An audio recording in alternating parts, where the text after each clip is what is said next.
नमस्कार, स्वागत है आप सभी का। आपके साथ मैं हूं स्वप्निल। इस वक्त की बड़ी खबर आपको बता रहे हैं। देखिए, किसी से छिपा नहीं है, कोरोना के केसेस बढ़ रहे हैं और अब तो कोरोना के नए स्ट्रेन ने भी चिंताएं बढ़ा दी हैं। इन्हीं तमाम हालात के मद्देनजर मुख्यमंत्री अशोक गहलोत गंभीर हैं और आज वो एक अहम बैठक करने वाले हैं।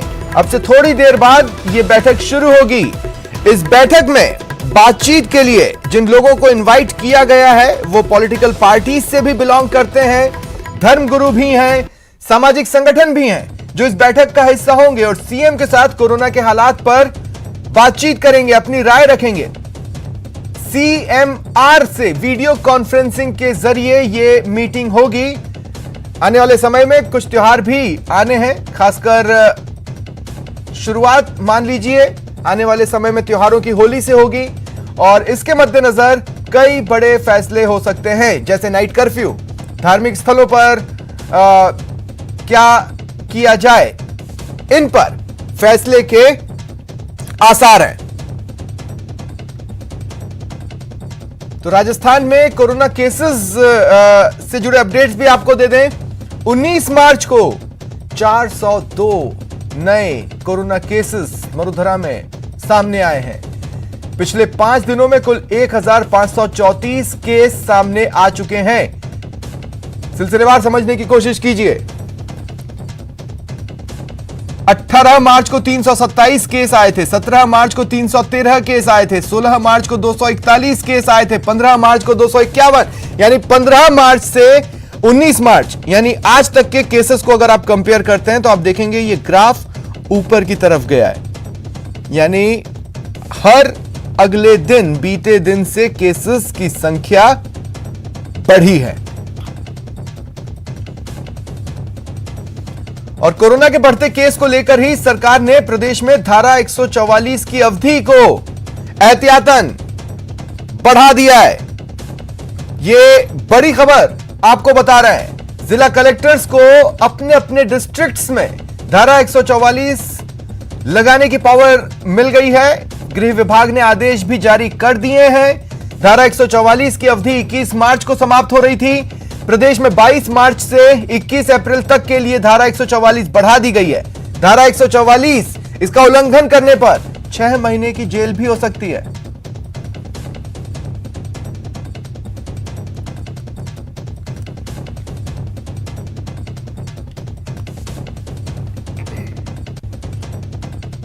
तो प्रदेश में धारा 144 की अवधि को, उसके पीरियड को 1 महीने के लिए बढ़ा दिया गया है। 21 मार्च को पिछली अवधि की जो घोषणा थी उसके हिसाब से 21 मार्च को धारा 144 की अवधि समाप्त हो रही थी।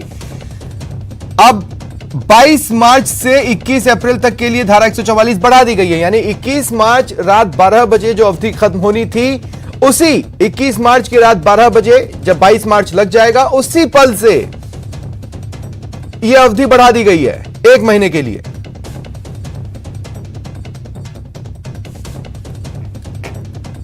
और सहयोगी सौरभ गृहस्थी इस वक्त लाइव हमारे साथ जुड़ रहे हैं। तो तमाम एहतियात बरतने के लिए सरकार तो संकल्पित है, लेकिन सिस्टम किस तरह से डिलीवर करता है, सौरभ, ये आप और हम लगातार न्यूज़ 18 राजस्थान पर दिखा रहे हैं। अब धारा 144 अगर आपने अवधि को बढ़ाया है तो उसे एनफोर्स कीजिए।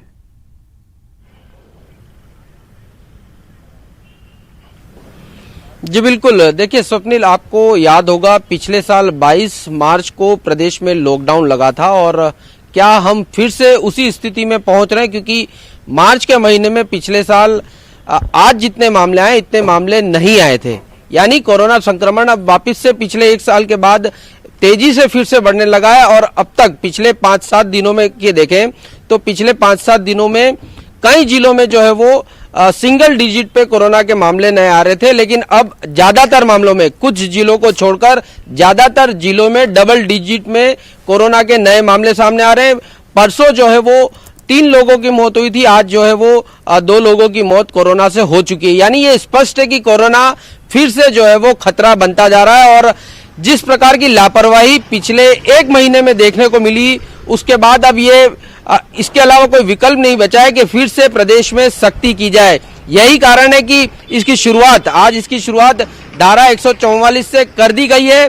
कुछ देर बाद मुख्यमंत्री अशोक गहलोत की बैठक होगी और संभवतः इसमें नाइट कर्फ्यू, मंदिरों में जिस प्रकार की भीड़ होती है उसको कंट्रोल करने की बात हो सकती है और स्कूलों पर भी शायद संभवतः फिर से जो है वो बंद करने की बात की जा सकती है। ये तीन जो बड़ी बातें हैं वो संभवतः इस बैठक में जो है वो चर्चा होने वाली है। लेकिन जिस प्रकार से लगातार मामले बढ़ रहे हैं, जिस प्रकार की कार्रवाइयां प्रशासन को भी करनी चाहिए थी, वो प्रशासन ने भी जो है वो लापरवाही साफ तौर पर बरती है। इसी के कारण से जो है वो कोरोना लगातार बढ़ता जा रहा है। चाहे बात मंदिर हो, बस स्टेशन हो, रेलवे स्टेशन हो, बाजार हो, सब्जी मंडी हो, स्कूल्स हो, कॉलेजेस हो, तमाम जगहों पर भीड़ जो है वो लगातार बढ़ती जा रही है और अब कोरोना का एक तरह से कह सकते हैं कि खतरा जो है वो लोगों को नहीं लग रहा है। लेकिन आप देख सकते हैं कि पिछले महीने जब तक सर्दी थी तब तक राजस्थान में कोरोना का संक्रमण जो है वो ज्यादा नहीं फैल रहा था। हालांकि उसी सरकार को और देखा होगा जैसे ही कोई त्योहार नजदीक आए,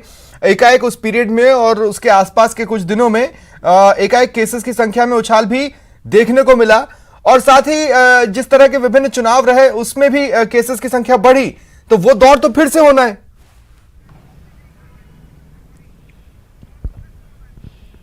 जी बिल्कुल, आपने सही कहा, क्योंकि होली आने वाली है और होली से पहले जो है वो एक तरह से घरों में, परिवारों में गैदरिंग जो है वो लगातार बढ़ती जा रही है, बढ़ती जाती है त्योहारों के समय। लेकिन यहाँ पर जो है वो एक तरह से ये भी बात महत्वपूर्ण रूप से देखने को मिल रही है कि ये 400 लोग जो पॉजिटिव आए हैं उन लोगों ने चिकित्सा संस्थानों में जाकर अपना टेस्ट कराया है। यानी कई लोग ऐसे बाजारों में घूम रहे हैं, हमारे आपके पास आसपास गुजर रहे हैं जिनको कोरोना है, हल्के सिम्टम है, लेकिन वो टेस्ट नहीं करा रहे हैं। उनको ऐसा लग रहा है कि ये मौसमी जो है वो बीमारी है, हल्का फ्लू है, 2, 4, 5 दिन में जो है वो खत्म हो जाएगा। 400 लोग वही पॉजिटिव हुए जो जिन्होंने अपना टेस्ट कोरोना का कराया है। तो अब अगर टेस्टिंग जो है वो ज्यादा कराते हैं तो संभवतः मामले और ज्यादा बढ़ सकते हैं। ऐसे में इस प्रकार की सख्ती जो है वो अब राज्य सरकार विचार कर रही है। यही कारण है कि आज बड़ी बैठक बुलाई है। कल जिस प्रकार से कलेक्टर एसपी को जोड़ा था, आज फिर से जो है वो कलेक्टर एसपी भी जुड़ रहे हैं। तमाम राजनीतिक दल के जो पदाधिकारी हैं ज्यादातर वो भी जुड़ रहे हैं, प्रशासन के तमाम लोग जुड़ रहे हैं और एक तरह से मैंने जो 3 पॉइंट बताए, नाइट कर्फ्यू लग सकता है, साथ में स्कूलों में जो है वो सख्ती जो है वो करी जा सकती है, क्योंकि बहुत ज्यादा खतरा स्कूलों पर इसलिए मंडरा रहा है क्योंकि बच्चे वहां पर पहुंचते हैं, इसलिए आज से उन्हें भी जो है वो सख्त किया जा सकता है। और मंदिरों में जिस प्रकार की भीड़ पिछले कई दिनों से देखने को मिल रही है, लोग छुट्टियों के अंदाज में भी मंदिरों में पहुंच रहे हैं और ज्यादा भीड़, चाहे बात नाथद्वारा मंदिर हो, खाटू श्याम जी मंदिर हो, सांवलिया जी का मंदिर हो, इन तमाम मंदिरों में ज्यादातर भीड़ देखने को मिल रही है। और कोरोना का संक्रमण, जिस प्रकार से कोरोना गाइडलाइन की पालना होनी चाहिए वो कहीं पर भी नहीं हो रही है। यही कारण है कि आज बड़ी बैठक धर्मगुरुओं के साथ भी बुलाई गई है और संभवतः जो है वो निर्णय हो सकता है। चलिए, शुक्रिया तमाम बातचीत के लिए। 2 गज की दूरी यानी सोशल डिस्टेंसिंग और मास्क है जरूरी। अब इसका असर भी दिख रहा है। 17 मार्च को हमने दिखाया था कैसे विधानसभा में विधायक मास्क को लेकर मनमानी कर रहे हैं। न्यूज 18 राजस्थान की खबर का विधानसभा में साफ साफ असर दिखाई दिया। माननीय आखिरकार माने, अधिकांश विधायकों के चेहरे पर मास्क तो था ही, जिम्मेदारी का एक भाव भी था जो ये दर्शा रहा था कि महामारी के इस दौर में मास्क पहनना जिंदगी बचाने के लिए सबसे जरूरी है। कई विधायकों ने बकायदा नसीहतें तक दी। कई माननीय बोले हम तो जी ही मास्क की वजह से रहे, तो कई कोरोना के भुक्तभोगी थे जो जानते थे कि कोरोना कितना भयावह है और इसे लेकर बरती गई हल्की सी लापरवाही जान पर भारी पड़ सकती है।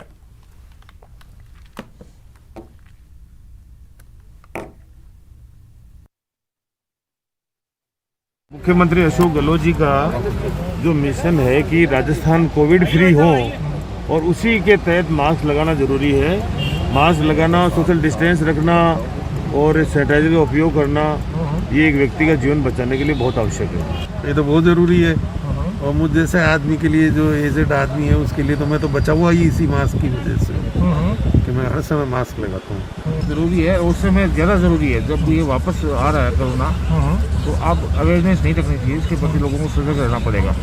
मास्क को एकदम पार्ट ऑफ लाइफ बनाना पड़ेगा इस बार, इसलिए बहुत ज़रूरी है मास्क। कोरोना के लिए वैक्सीन वगैरह जो आ रहा है, अभी जो बढ़ रहे हैं, पेशेंट भी बढ़ रहे हैं, तो हमें सावधानी रखनी चाहिए। और भी लोगों से भी संदेश है कि आप कोरोना के लिए सावधानी रखो, डिस्टेंस रखो और इसका बचाव ही उपाय है। आपको लगता है मास्क के बिना मास्क लगाएंगे तो कोरोना नहीं होगा, आप मानते हैं अब ये ये जब सब लगा रहे हैं तो इस हिसाब से देखो आपके सामने सारे बेटे सबकी लगाया हुआ है, तो इसलिए लगा। बिना अभी भी मैं तो ये कह रहा हूँ सभी भाइयों और बहनों से यही प्रार्थना करता हूँ, कोरोना अभी ख़त्म नहीं हुआ है, मास्क पहन के ही अपना मतलब दिनचर्या का काम शुरू करना चाहिए। सोते वक्त भी उसको मतलब ना धो के फिर सोए, आज दिन भर कहीं मिले तो भी। बहुत ज़रूरी है। कैसे? कोरोना से बचने के लिए, सेहत के लिए भी अच्छा है।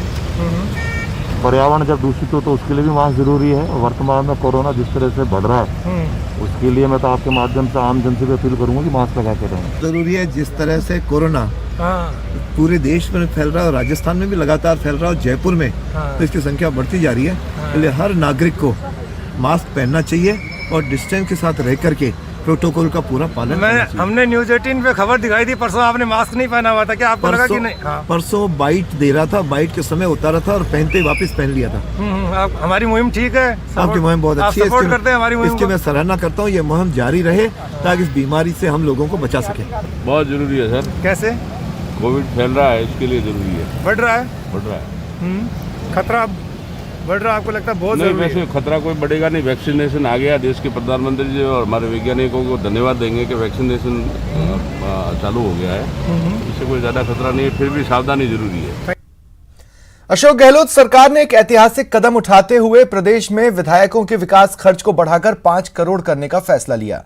राजस्थान देश का पहला राज्य होगा जहां एमएलए को सांसदों के बराबर सालाना खर्च का अधिकार मिला है।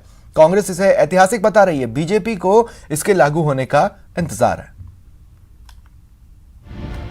विकास पथ पर मरुधरा, एमएलए को मिला 5 करोड़ खर्च का अधिकार। पहले 1 करोड़ से 2 करोड़ भी मुख्यमंत्री अशोक गहलोत जी ने किए जब हमारी सरकार थी। अब डायरेक्ट 2 करोड़ से 5 करोड़ कर दिए, ये छोटी मोटी बात नहीं है।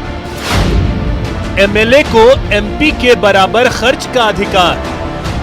मैं भी विधायक भी हूं और सबके साथ हूं, सबकी राय में मेरी राय भी है और मैं सोचता हूं जब सब चाहते हैं 5 करोड़ तो जरूर करें। अधिकार मैंने आपको दिया, आपने उनको ट्रांसफर अधिकार कर दिया, तो मैं अभी क्या बोल सकता हूँ।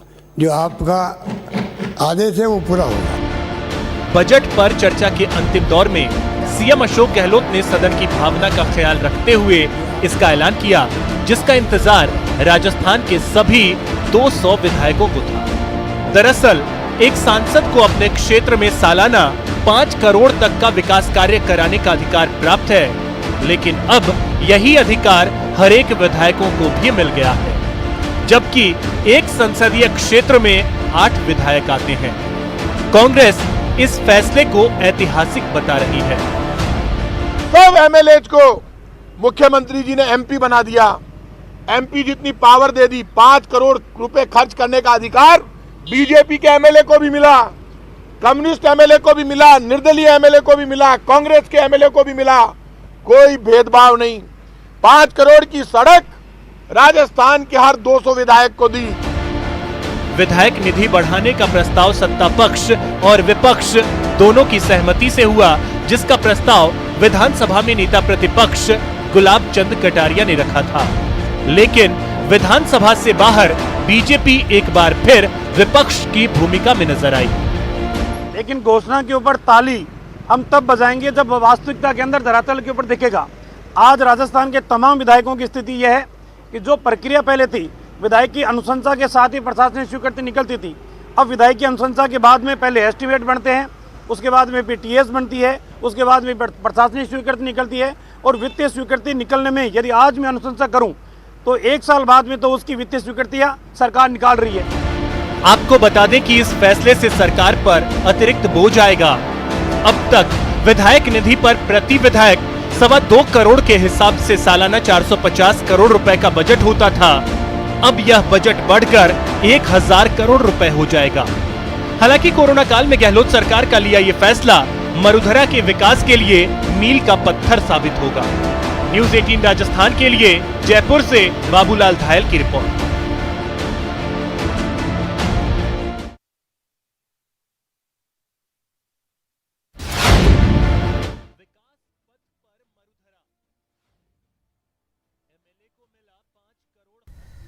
और अब आपको दिखाते हैं अपराध को लेकर आक्रोश की तस्वीरें। अखिल भारतीय विद्यार्थी परिषद ने प्रदेश भर में बिगड़ती कानून व्यवस्था को लेकर हल्ला बोला।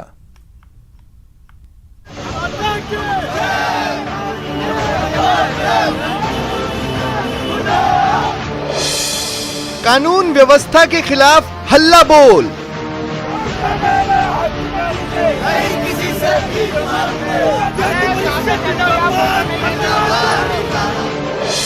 महिला अत्याचार के खिलाफ प्रदर्शन।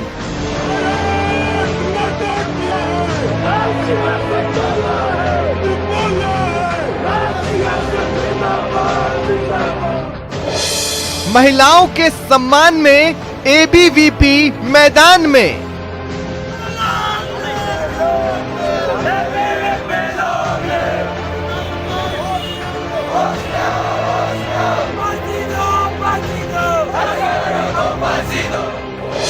शहर शहर एबीवीपी का प्रदर्शन।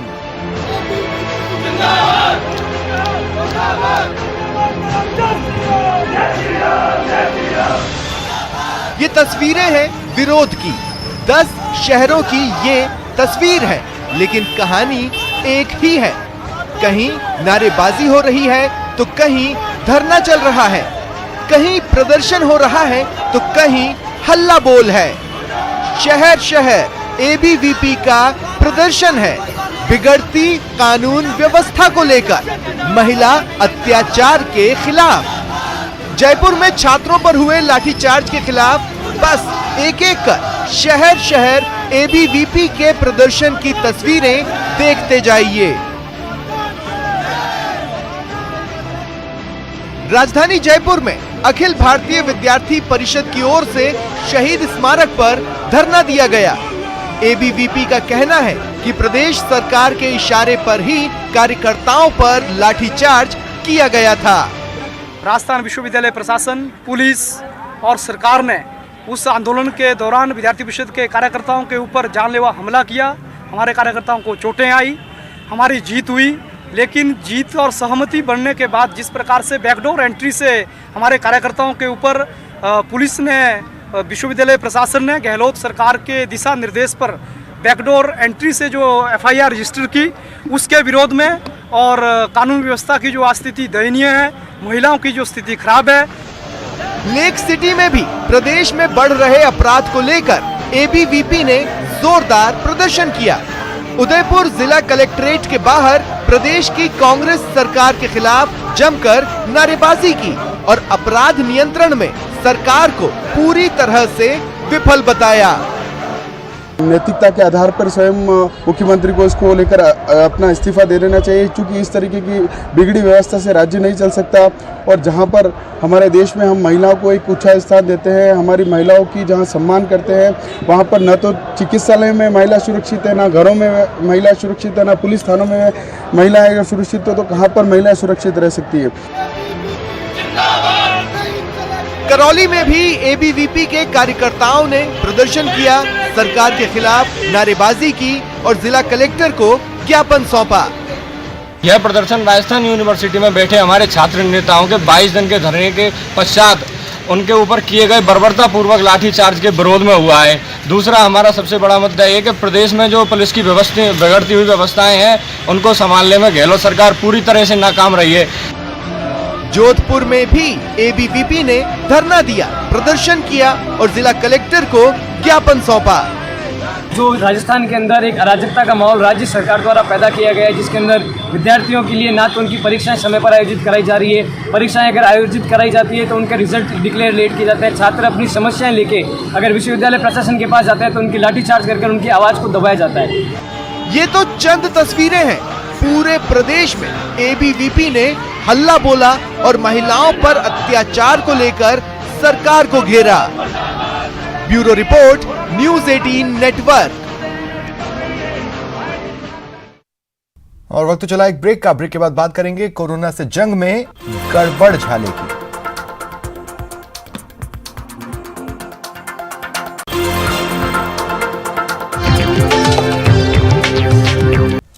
कोटा के एमबीएस अस्पताल के बाद अब सीएमएचओ में भी रिश्वत के आरोप लग रहे हैं। आरोप है कि कोरोना सैंपलिंग के लिए कॉन्ट्रैक्ट पर रखे गए कर्मचारियों की नौकरी जारी रखने के लिए उनसे पैसे मांगे जा रहे हैं।